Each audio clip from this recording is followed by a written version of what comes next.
আগামীকাল সারা দেশে পালিত হতে যাচ্ছে পবিত্র ঈদুল আজহা। কোরবানির এই ঈদকে কেন্দ্র করে রাজধানীতে শেষ মুহূর্তে জমে উঠেছে গরু ছাগলের হাট। দাম বেশি পড়ায় ছোট ও মাঝারি গরুর বেচাকেনাই জমজমাট।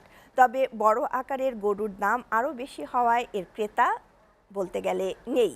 খামারি গরুর খাবারের দাম বাড়ার পাশাপাশি ঔষধ ও লালন পালনের ব্যয় বাড়ায় প্রত্যাশিত মূল্য না পেয়ে কম দামে বিক্রি করতে দ্বিধায় খামারিরা।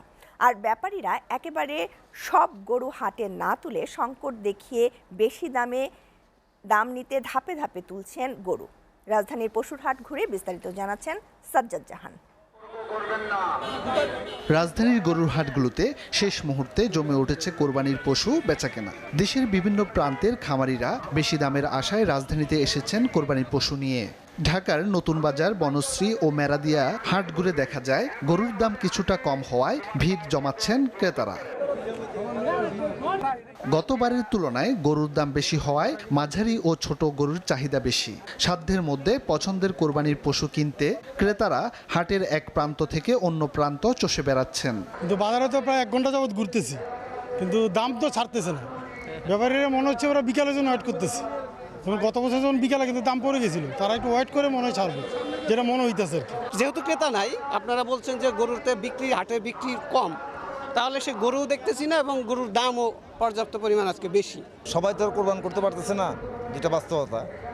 আর যে বাজারে যে পরিমাণ গরু আছে, কাস্টমার নাই, কিন্তু ওরা দাম কেন যে ছাড়ে না সেটা উপরালাই জানে ভালো। এই কোরবানির বাজারটা অলওয়েজ আনসার্টেন হয়, সব সময় যে প্রিডিক্ট করা যায় না what will happen in next hour বা সেই গরু আসার উপরে নির্ভর করবে। কাঙ্ক্ষিত মূল্যটা আমরা পাচ্ছি না, মানে আমরা যে এইটা দেখতেছি আপনার ধরেন যে ছোট ইসের মধ্যে আপনার রেঞ্জে আছে, কিন্তু হাই যেটা বড় আমরা যেগুলো বড়গুলো এইগুলো চাচ্ছিলাম ওইটা আপনার মানে আমার ইসে আসতেছে না। আমার কাছে যেটা মনে হচ্ছে যে ব্যাপারীরাও বুঝতে পারছে যে মার্কেটে গরুর ডিমান্ড আছে, মানুষজন এখনো গরু কিনে নাই, প্রত্যেকটা জিনিসের অস্বাভাবিক দাম চাচ্ছে। তবে বিশেষ যত্নে গরু লালন পালন করে বড় করলেও হাটে কাঙ্ক্ষিত মূল্য না পেয়ে হতাশ খামারিরা। তারা বলছেন গৌখাদ্য ও ঔষধ সহ অন্যান্য ব্যয় বাড়ায় কিছুটা বেশি দাম হাঁকতে বাধ্য হলেও ক্রেতারা পিছিয়ে যাচ্ছেন।